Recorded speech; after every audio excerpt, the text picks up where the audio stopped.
It certainly was my experience that one of the first times, unfortunately for me, I got to know John was really in this last chapter after the cancer had already taken a hold of him. We met one morning at a little pancake house over on Q, and which is kind of odd. It wasn't terribly convenient for me since most of my stuff is, office here where you're at.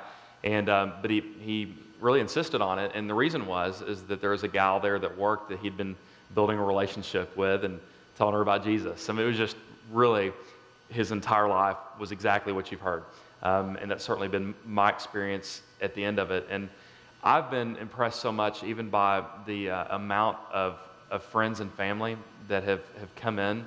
How many deep friends that love John and Donna so much that it was a steady stream at your house. Unbelievable, really was. I tried to make it at least once a week over the last several weeks, and I really don't know that there was a single time I went by where someone wasn't there with you, with him, just friends from really all over the country, and even that served him well, like Brian and some of his other friends. I mean, what a great thing for a guy that loves to be outside. Guys don't want you to sit there and talk about their feelings, man. Put out some pheasant out here and let's go shoot a few of them, and just served him well, and he loved them well. I was ordered by John a few weeks ago when by the way, we were praying for healing and a miracle all the way up to the end. We never gave up hope in that, but we also were realists, knowing that if God did not choose to go that route, where that this was going. And several weeks ago, John and Donna had me over and said, okay, look, we need to talk. And we need to talk about what we want this day to be like. And John was very, very clear with me on this point, that he said, what you're going to talk about is you're going to talk about John 10. And what you're going to do when you talk about it is you're going to talk about Jesus. You're going to talk about the gospel, which I'm all too happy to do. I'm not going to be long here. What I want to do is I want to tie all this together.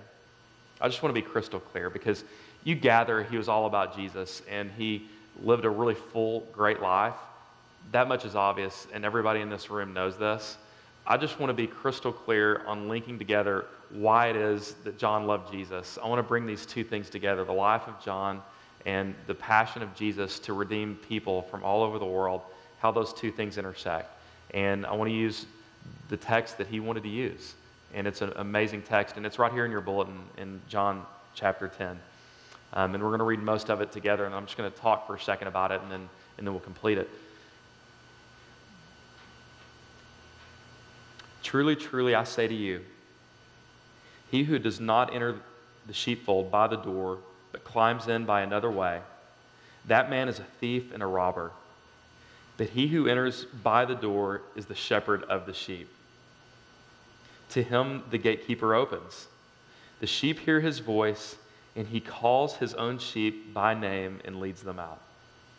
When he has brought out all of his own, he goes before them, and the sheep follow him, for they know his voice. A stranger they will not follow. They will flee from him. But they do not know, for they do not know the voice of strangers. This figure of speech Jesus used with them, but they did not understand what he was saying to them.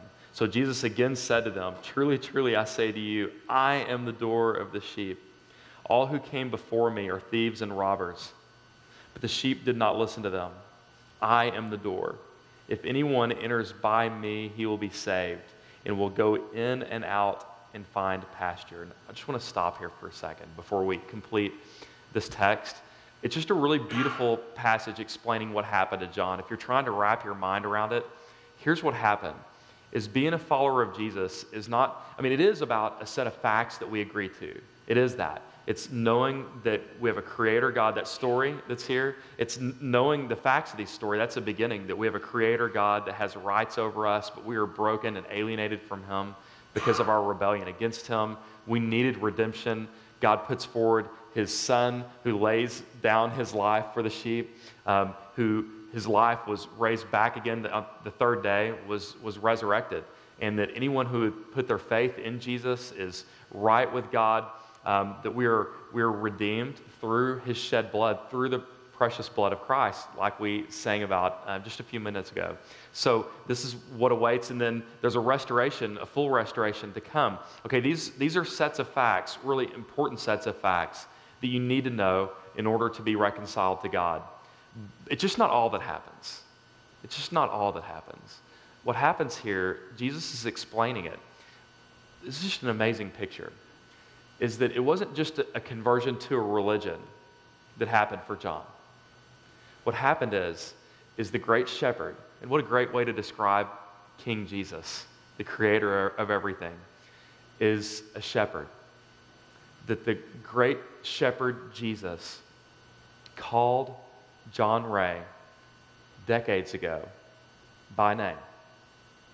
Called him. And that awakened something in John